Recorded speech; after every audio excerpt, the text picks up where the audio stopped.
Boa noite a todos. Uma alegria estar com os irmãos nesta igreja. Uma alegria estar com você que está nos assistindo na União Norte, na União Leste e em vários outros lugares do Brasil e possivelmente do mundo.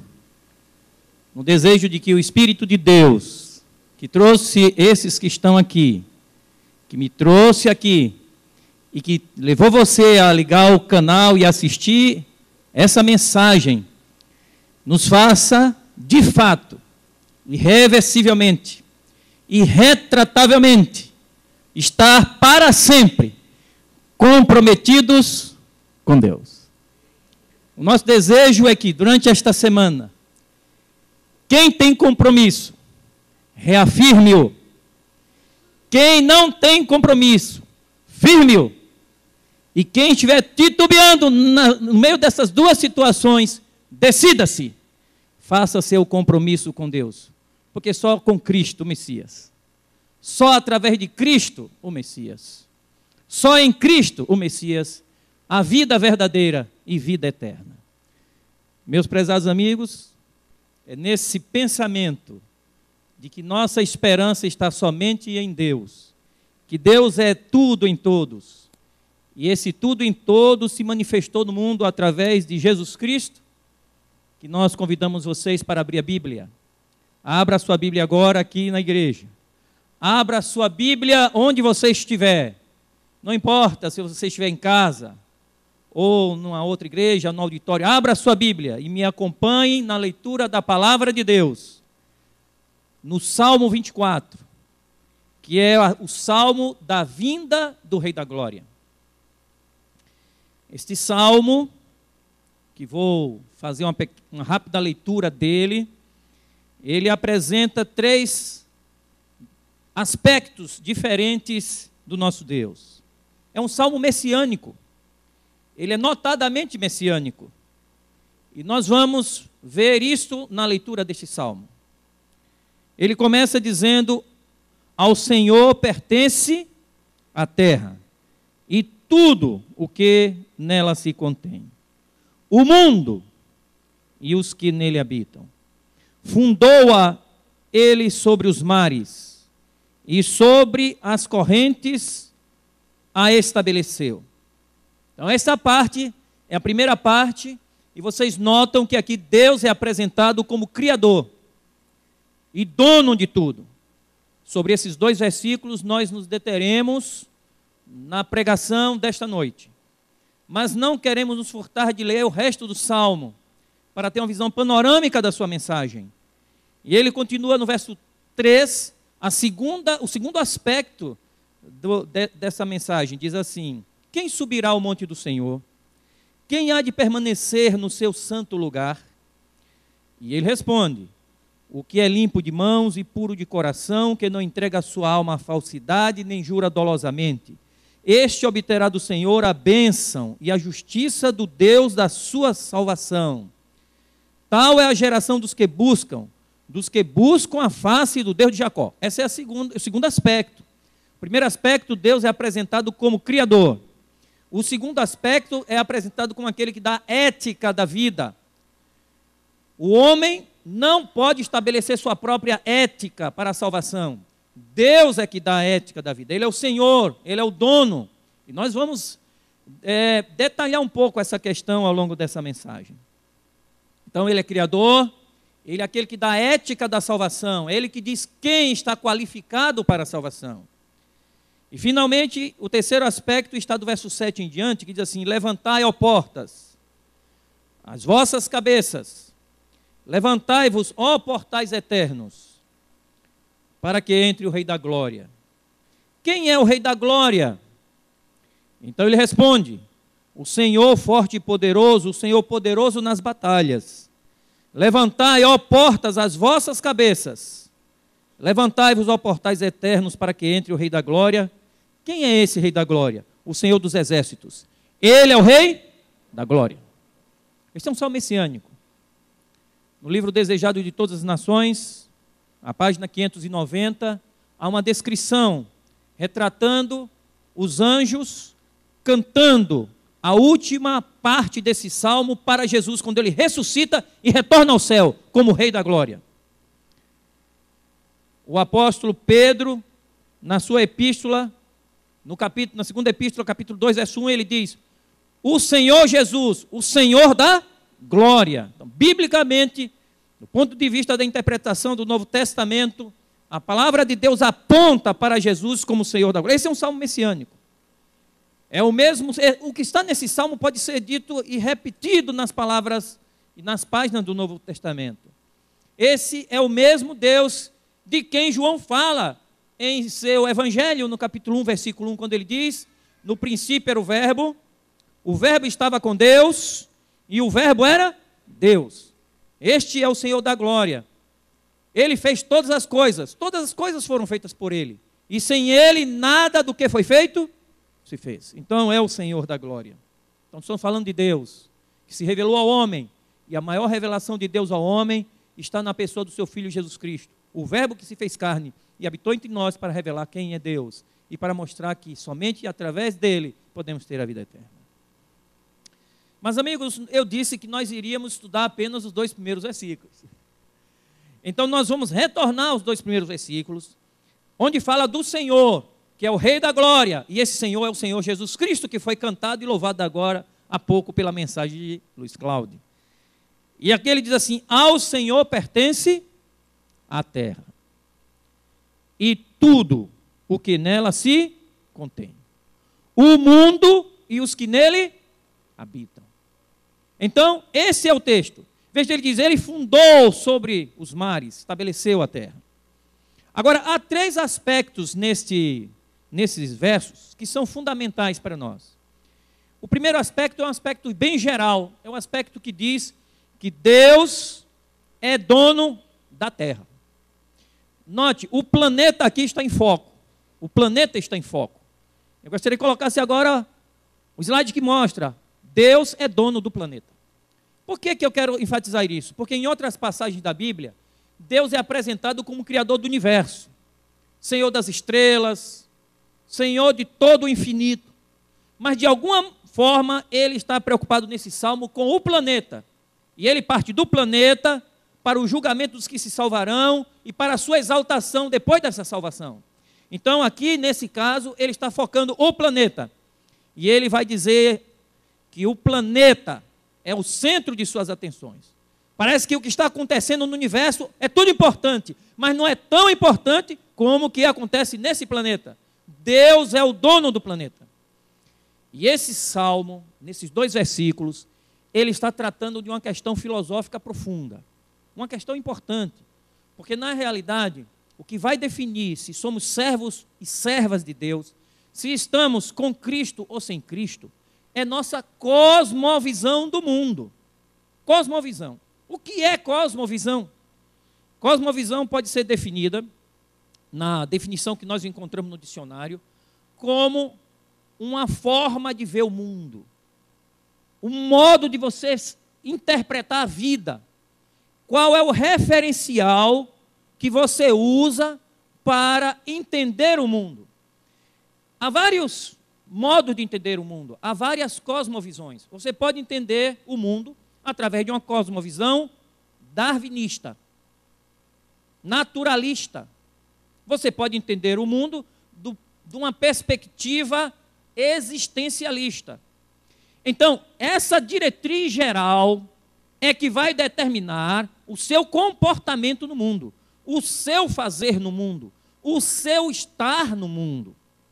Então, no planeta, correm várias filosofias, várias cosmovisões, como rios correndo, e você escolhe o rio que você vai nadar. Aqui no norte tem um rio que comporta 2 rios no mesmo leito, que é até uma metáfora para a cosmovisão. No mesmo leito de um rio, você tem correndo o Rio Negro e as águas do rio Solimões. Elas correm paralelas. Num dado momento parece que se misturam. Talvez se misturem depois de muitos quilômetros lá na frente. Mas são águas diferentes no mesmo leito. Esse mundo, esse planeta, é um leito de rio. E há várias correntes, há várias linhas de pensamento correndo neste mundo. E nós podemos, pelo discernimento divino, entender em qual cosmovisão nós podemos nos encaixar. A palavra de Deus está propondo uma cosmovisão para você. A palavra de Deus está sugerindo que você adote uma cosmovisão. Ele está proclamando uma forma de ver o mundo. Esse não é apenas um versículo que fala que Deus é o Criador. É um versículo que convida-nos a enxergar o mundo por meio de determinada lente, por meio de determinada perspectiva, com uma forma de ver pautada na palavra de Deus. Então aqui nós temos, Deus é dono do mundo. E quando eu penso que Deus é dono do mundo, eu penso que existe um Deus vivo, Ele é dono de tudo, e eu tenho uma responsabilidade com esse Deus. E você agora que me assiste, deve pensar desta maneira: a Bíblia quer que eu me comprometa com a sua cosmovisão. Se eu não tiver um compromisso com a cosmovisão bíblica, as águas do mundo irão me jogar de uma cosmovisão para outra, da materialista para a darwinista, para a existencialista, e finalmente para a perdição eterna. Então nós precisamos tomar uma decisão semelhante a essa que o salmista tomou e que ele proclama, como que ofertando, como que oferecendo para que nós aceitemos essa cosmovisão. Pense bem, Deus é o dono do mundo. Deus é o dono do universo. Nós muitas vezes valorizamos demais o mundo. Às vezes nós mesmos que somos cristãos, nós nos afeiçoamos ao mundo de tal maneira, nós nos apaixonamos pelo mundo de tal maneira, que nós perdemos a perspectiva divina de como viver no mundo. Mesmo pessoas na igreja, pessoas frequentando a igreja e agindo como se nunca fossem da igreja, lendo a Bíblia e agindo como se nunca tivessem conhecido a Bíblia. E essas pessoas, pseudo-cristãs ou mundanos,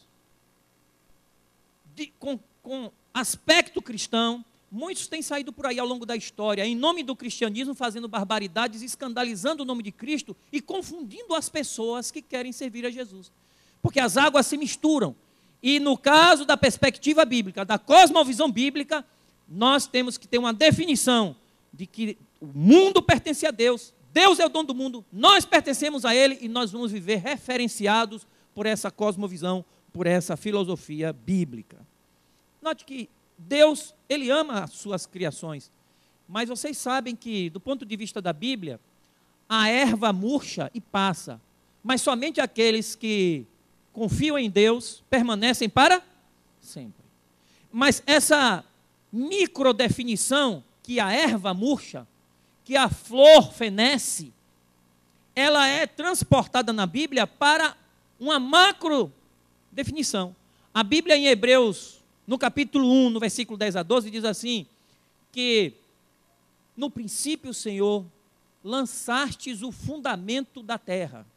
O mundo, o universo é obra de tuas mãos. E aí ele passa a explicar que Deus usa o universo como a gente usa roupa. Vocês estão usando uma roupa hoje, mas daqui a algumas semanas, daqui a alguns meses, essa roupa vai estar desgastada. E em Hebreus, leiam comigo Hebreus no capítulo 1, versículo 10 a 12, para que sintamos a força do pensamento do autor bíblico, quando ele declara, no princípio, Senhor, lançaste os fundamentos da terra, e os céus são obra das tuas mãos. Eles perecerão, os céus. Eles perecerão, os céus com as estrelas, com os planetas, com as galáxias, com as nebulosas, com os buracos negros, com o que lá haja neles. Os céus perecerão. Os céus são obra, eles perecerão. Tu, porém, permaneces. Todos eles envelhecerão. Vocês já pensaram as galáxias envelhecendo, os sóis apagando? Há até uma previsão científica de que o Sol vai apagar daqui a alguns bilhões de anos. Vai virar uma anã branca, incha e tal, explode, desaparece, vira gás e some. Isso não precisava a ciência nos dizer, porque o autor do livro de Hebreus, há 2000 anos atrás, escreveu dizendo que o universo para Deus é como uma roupa. Ele está usando a Via Láctea. Isso é apenas um casaco divino. Deus está usando a Via Láctea. A Via Láctea vai envelhecendo, Deus pega a Via Láctea, joga fora e cria outra universo. E veste-se novamente com a roupa nova. Agora, o interessante é que esse universo imenso, essas galáxias que vão se desgastar, vão desbotar, vão puir. E por mais que Deus as lave, as enxague, por mais que Deus as alveje, as estrelas se apagarão, o universo desfalecerá, as galáxias sumirão. Mas aquele que confia em Deus permanece para sempre. Veja que nós somos mais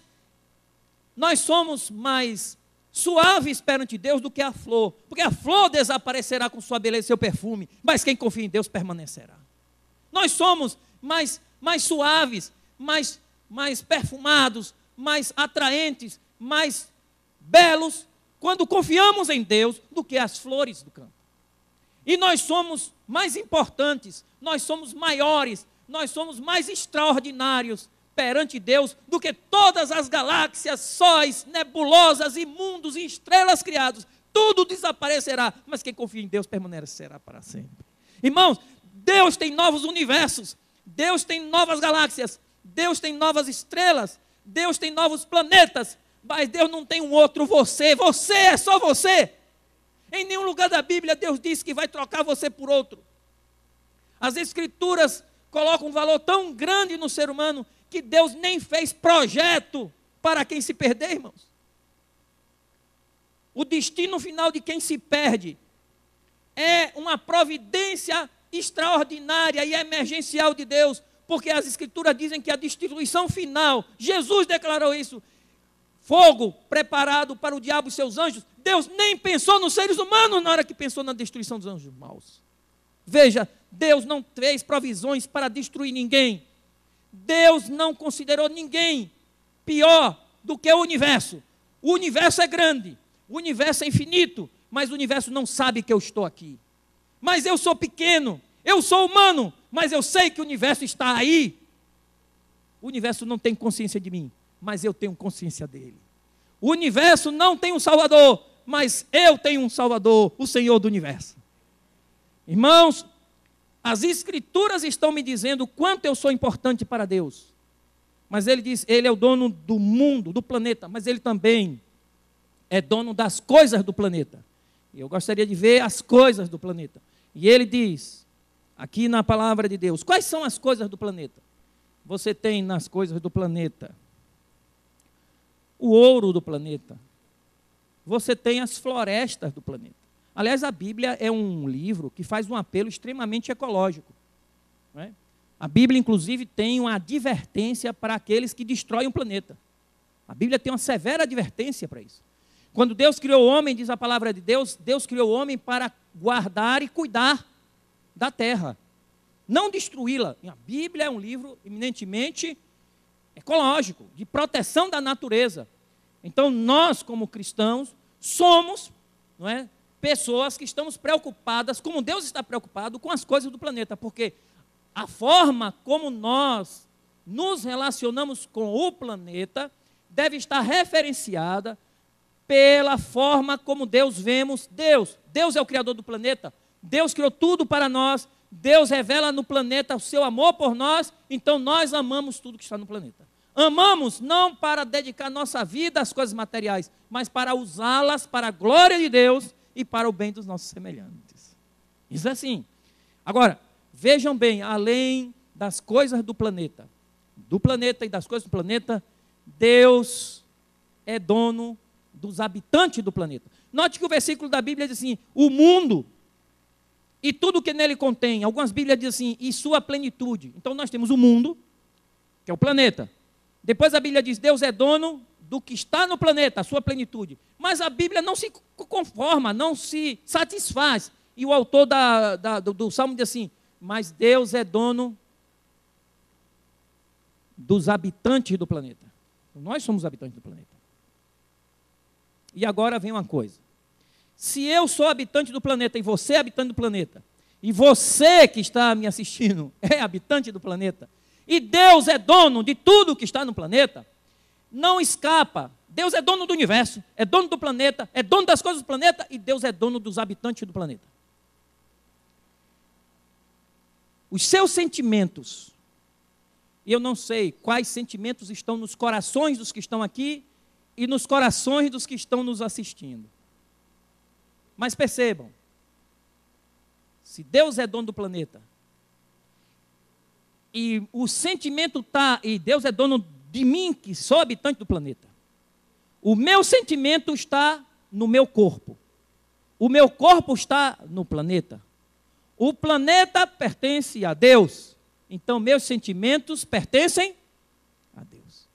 Quando eu estiver sentindo alguma coisa, e que esse sentir não for um sentir bom, e não for um sentir de acordo com a ética de Deus, que é o Senhor da glória, eu devo dizer: Senhor, eu estou no planeta, e o planeta pertence a Ti, e o meu sentimento também pertence a Ti, porque o sentimento está em mim, eu estou no planeta, o planeta pertence a Deus, então meu sentimento pertence a Deus. Muitas pessoas se incomodam com isso, acham isso uma religião invasiva, não é? Porque, puxa, essa religião penetra em tudo. Mas isso é fato, isso é verdade.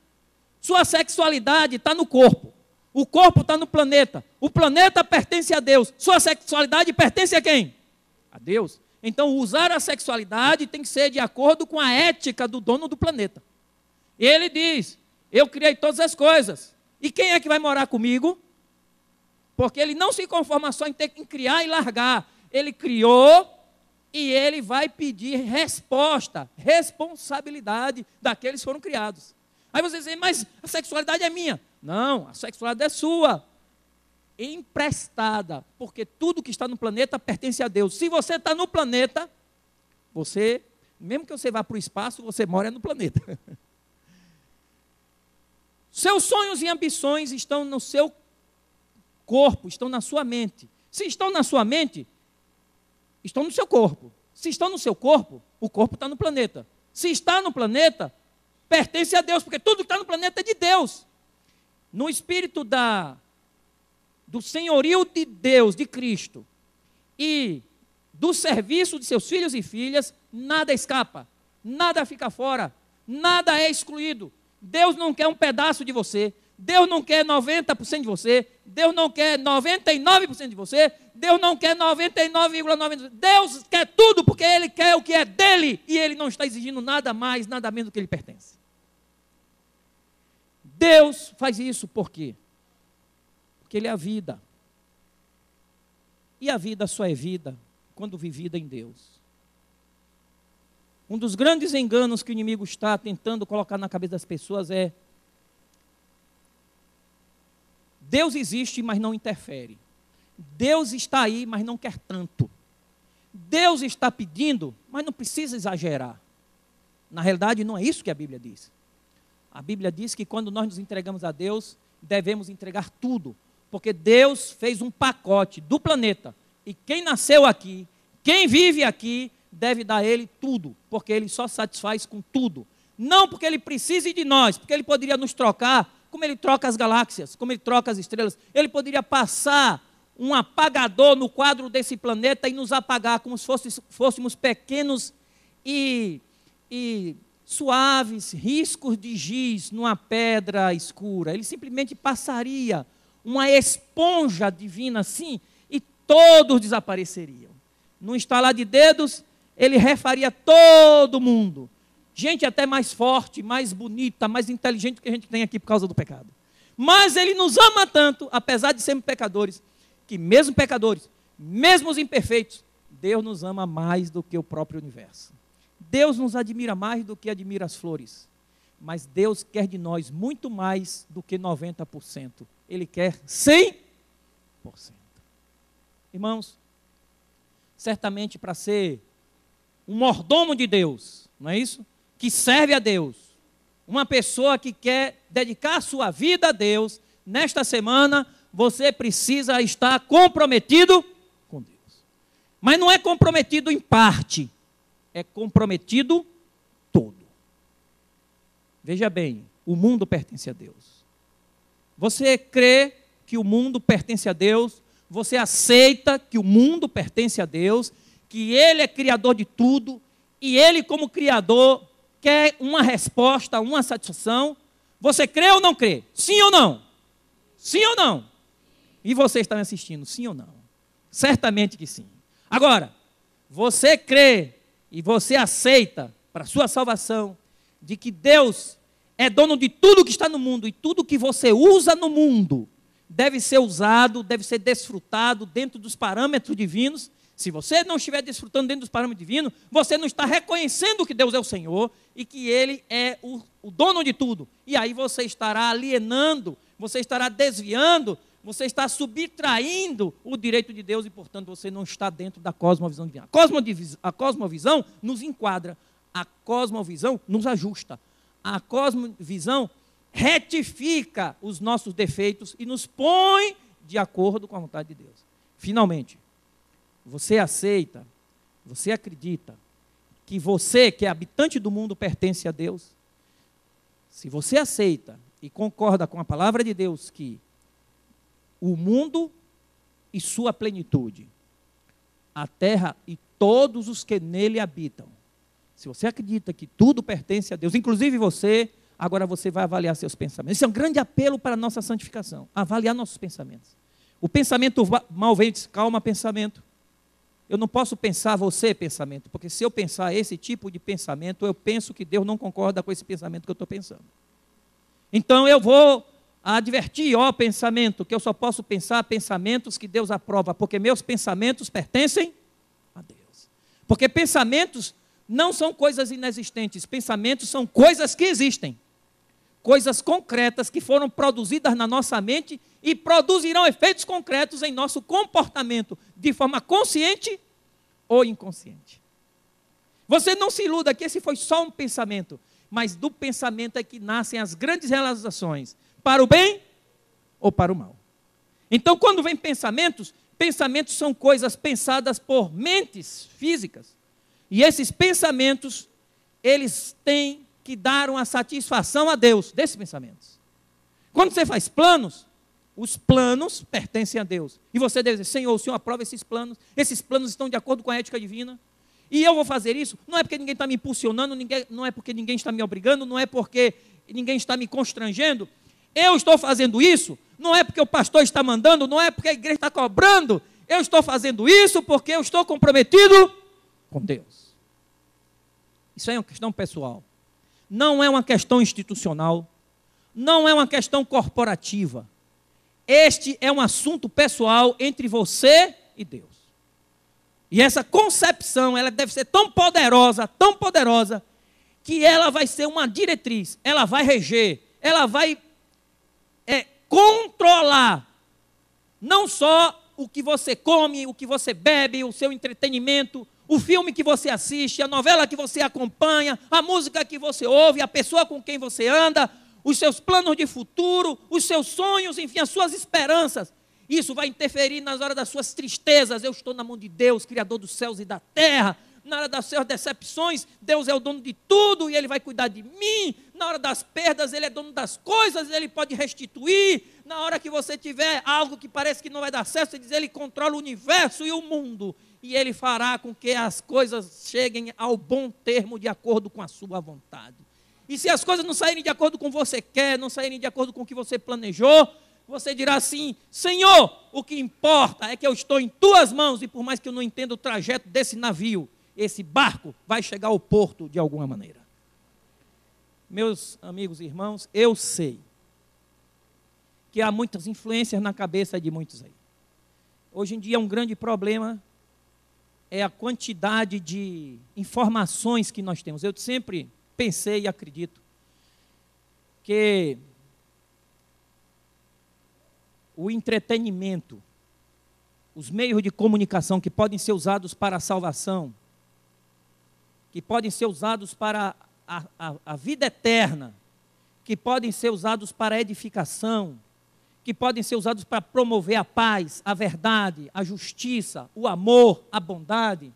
Esses mesmos meios de comunicação e de entretenimento especialmente, que usam o lúdico, que usam o prazer, que usam a arte, a música, a beleza, a estética, para vender produtos, para vender diversão, para vender recreação.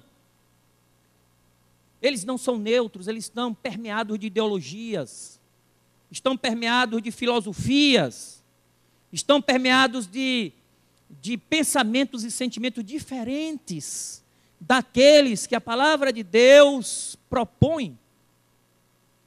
E nós estamos, porque nós somos uma comunidade, a comunidade do povo de Deus, nós somos a igreja do Senhor, nós somos os filhos e filhas de Deus, nós estamos nos preparando para a vida eterna, mas nós não somos de plástico, nossa comunidade não é de plástico, nós somos permeáveis, nós somos porosos, as influências do mundo quase que nos umedecem com a umidade do secularismo, das filosofias mundanas. Por mais que nós estejamos nos protegendo, nós somos afetados pelo que lemos, somos afetados pelo que assistimos, somos afetados pelo que falamos, e ouvimos e discursamos, somos afetados pelo ambiente da escola, da universidade, e quando nós nos descobrimos, nós percebemos que o Solimões se misturou com o Rio Negro, e que lá adiante, onde as águas eram separadas aqui no começo, lá adiante, as duas estão tão misturadas que não se sabe mais quem é quem. Então eu quero apelar para você, que você reflita sobre sua vida agora. Analise o que é que você está lendo, o que você está ouvindo, o que você está assistindo, qual é seu entretenimento, quais são seus gostos, quais são os pensamentos mais acalentados, que tipo de pensamento é recorrente, que tipo de planos são elaborados, que tipo de companhias são frequentadas, ou lugares são frequentados e companhias são mantidas, relacionamentos são mantidos. Analise isso e não se esqueça que correntes e ideologias estão por aí. Nada desse mundo é neutro. Nada é neutro. Nenhuma universidade é neutra, nenhuma escola é neutra, nenhuma pessoa é neutra. Você sempre está posicionado em alguma cosmovisão. Você sempre está posicionado a favor, contra alguma ideologia. E se eu tenho que me posicionar, se você tem que se posicionar ao lado de alguma coisa, se você não pode ser neutro, se eu não posso ser neutro, eu prefiro, dentre todas as maravilhosas filosofias que o mundo oferece, recusá-las, repudiá-las e decidir, de uma vez por todas, ficar com a melhor, a mais brilhante, a mais extraordinária, a mais promissora, a infalível promessa de Deus, de que Ele é o Criador de todas as coisas, e eu sou seu filho, e como seu filho um dia irei morar com Ele, e vocês também. E eu quero, irmãos, começar com um compromisso já que é comprometidos com Deus. E nada mais forte no compromisso do que o casamento. E eu quero pedir que vocês se levantem, e se você que está me assistindo quiser se levantar, levante também. E se não quiser levantar-se, fique sentado, fique como está, mas acompanhe o voto, que eu vou fazer um voto de compromisso. As Escrituras dizem que o compromisso do homem com Deus é como um compromisso matrimonial. E eu quero fazer um compromisso matrimonial dos membros da igreja e de todos que me ouvem, mesmo que não sejam membros dessa igreja. Um compromisso com Deus. Eu quero que vocês se levantem e respondam as perguntas que eu vou fazer agora como ministro do Evangelho. Um compromisso. Igreja aqui presente. Todos os que me assistem em todos os lugares do Brasil ou do mundo. Eu quero conclamar você agora a assumir os votos de lealdade e fidelidade com aquele que nos amou tanto, que desceu do céu para morrer por nós no Calvário e nos espera ansiosamente para nos levar de volta para o céu. Eu quero perguntar a você agora, você aceita o Senhor Jesus como seu legítimo Salvador para amá-lo, respeitá-lo e servi-lo na saúde e na doença, sim ou não? Você se compromete diante de Deus e dá testemunhas celestiais dos anjos que nos observam, de Deus que nos contempla e está aqui presente, e de todos que nos assistem através desse canal. Você se compromete a ser fiel a Ele, na saúde ou na doença, na prosperidade ou na adversidade, e rejeitando todas as outras cosmovisões, todas as outras ideologias, ficar firme e fiel a Ele, e somente a Ele, enquanto vocês viverem? Muito bem.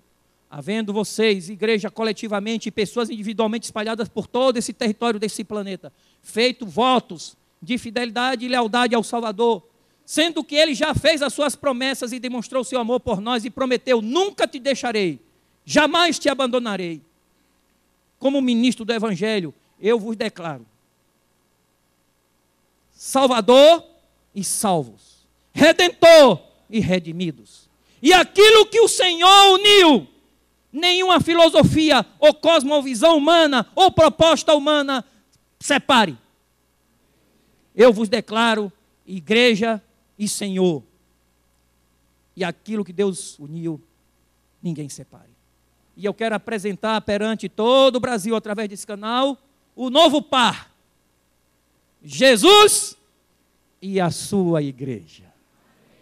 Que Deus os abençoe. E agora vocês segurem o noivo e não o deixem escapar até que ele venha buscar vocês para a vida eterna no seu santo nome. A irmã Josielma, ela conheceu a Jesus com 18 anos. Passou 10 anos na igreja. Mas as ideologias do mundo, as cosmovisões da vida, com suas promessas, acabou afastando-a do Evangelho e ela passou 2 anos distante dos caminhos do Senhor. Mas Jesus nos ama tanto que ele foi buscar essa filha pródiga. E neste período de escravidão do pecado, ela ficou grávida. Perdeu o bebê, sofreu muito pela situação. Hoje ela está casada, hoje ela sente o amor de Deus. E ela, de alguma maneira, tocada pelo Espírito Santo, sentiu o chamado de volta e está no tanque batismal. Ela está grávida novamente. E quer, pela graça de Deus, servir ao Senhor Jesus com esse pacto de fidelidade que fizemos aqui, para sempre, até o fim da sua vida. E esse deve ser o nosso propósito. Até que a morte nos separe, até que Ele venha nos buscar. O sonho é ver em breve o esposo também batizado. Ele não está aqui, ele está doente, mas esse é o sonho dela. Vamos orar para que esse sonho, maravilhoso sonho da irmã Josielma, se cumpra para a honra e glória de Deus. Eu falei o voto aqui. Prezada irmã Josielma, como a senhora ouviu a voz de Deus e pelo Espírito de Deus retornou à casa do Pai, agora o pastor Alexandre a batiza, porque assim é seu desejo e sua decisão pessoal, de acordo com a ordem do Mestre. Ele a batiza em nome do Pai, do Filho e do Espírito Santo. Amém.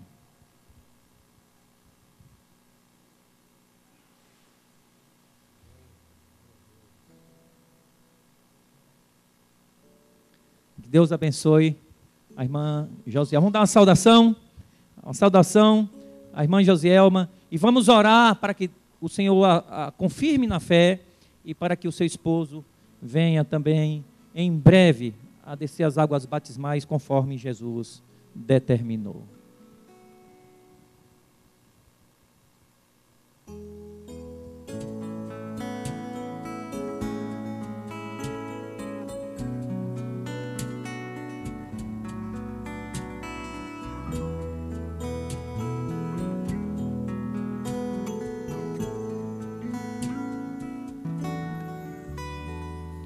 Todo problema que há, meu Deus resolve.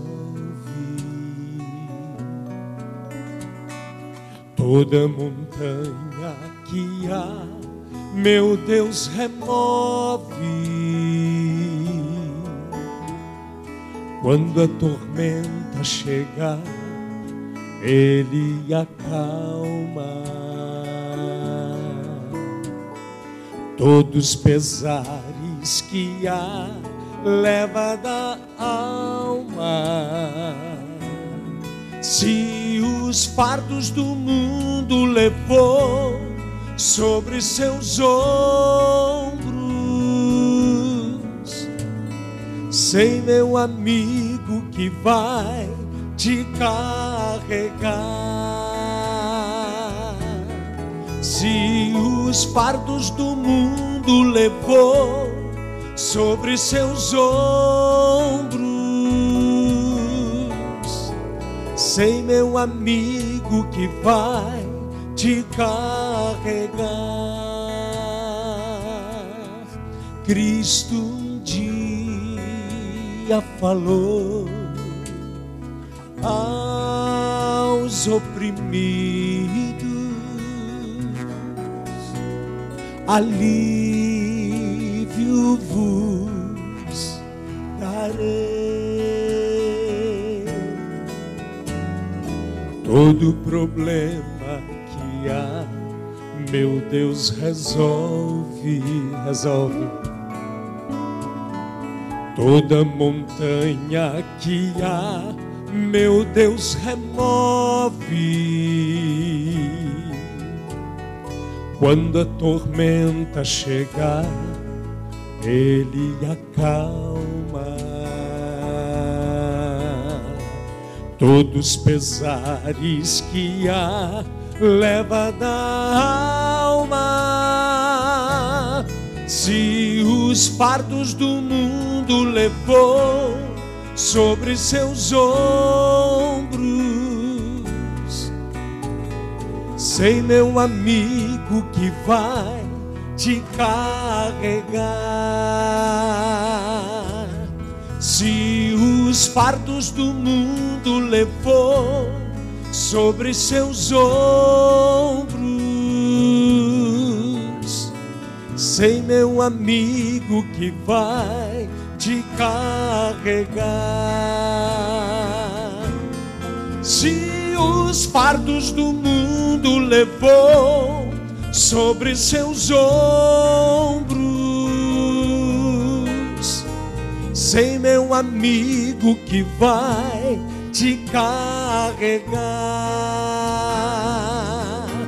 Se os fardos do mundo levou sobre seus ombros, sei, meu amigo, que vai te carregar. Vai te carregar. Vai te carregar.